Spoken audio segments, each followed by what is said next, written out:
What's up, y'all? I'm Adrian. Hey, I'm Carla. And we are The Marriage Talk. What are we talking about today, Sunshine? We are talking about how sometimes we can go into selfish mode when we're in a marriage. Oh, yes. Easily, very easily. We were talking about this just the other day, how people, especially people who have been married for years, we've been married 23 years.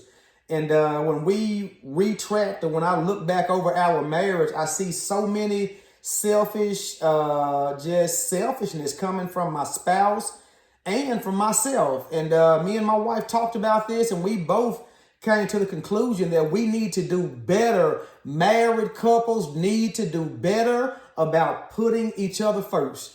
We find that we get caught up with the kids. We get caught up with helping with our parents. We get caught up with other extended family. We get caught up on our jobs. Yes. And so they take a lot of our energy and a lot of our time. And then when our spouse needs us for something or is asking for something, we can't do it, or we don't have the energy to do it, or we don't have the time. We're tired. We're tired. Your wife goes to job and gives the job 100%. The boss says, go do this, go do that, and she goes and does it. And the nieces or her parents call and say, hey, can you come and do this? She goes and does it. But when she gets home later on that night and your husband wants to have sex, then now you're tired. And what your husband is getting from that is, hey, I just watched you do all of these things. You went and got your niece. You took them to the movies. Your mama called. You've been on the phone all day. You went to work today. Now you come home and you're telling me you're tired. That's right. And that's not fair.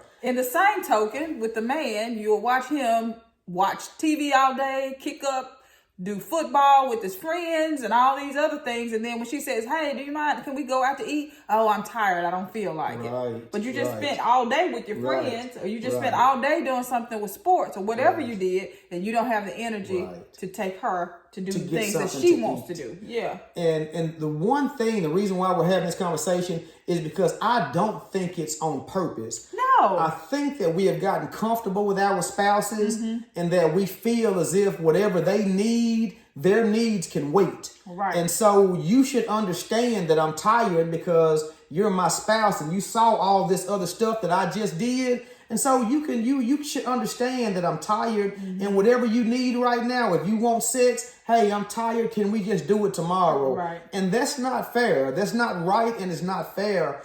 And it's a trick of the enemy. It's and a it's trick what it of is. the Because enemy. if we're not very careful, then we may be dealing with some issues that we don't want to deal with. We may put and as my husband says often, put our spouse in a situation where they're not successful.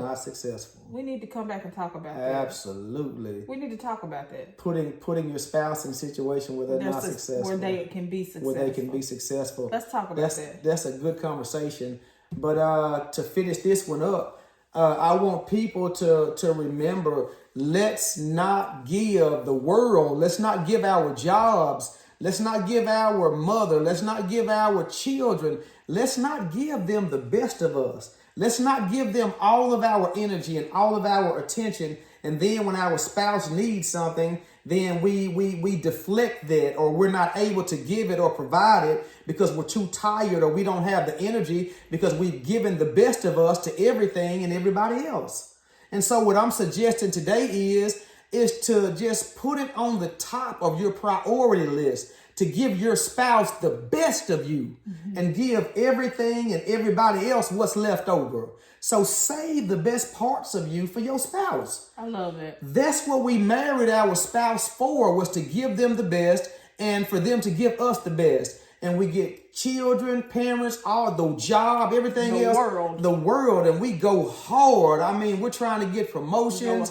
We go 100% for everything else. And then when it comes to our spouse, we're like, oh, well, can you wait till tomorrow? Or I didn't notice that. I didn't see that. I didn't see the dress you had on. I didn't notice your hair got did. I didn't notice your nails. Or can you wait to have sex till tomorrow? I'm tired. But you're tired from giving everything and everybody else your best. What about me?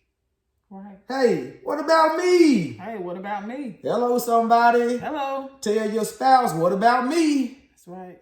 Because we have needs. We do. And we're watching our spouse take care of everything And and everybody else's needs. That's true. Don't be a pastor or be involved in a church gosh. book club or have or be on a team or do any hobbies or extracurricular activities.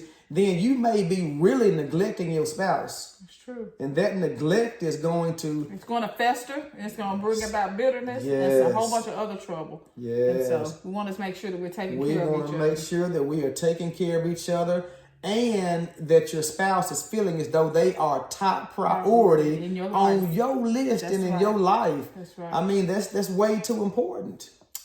Till next time. Yeah. Okay.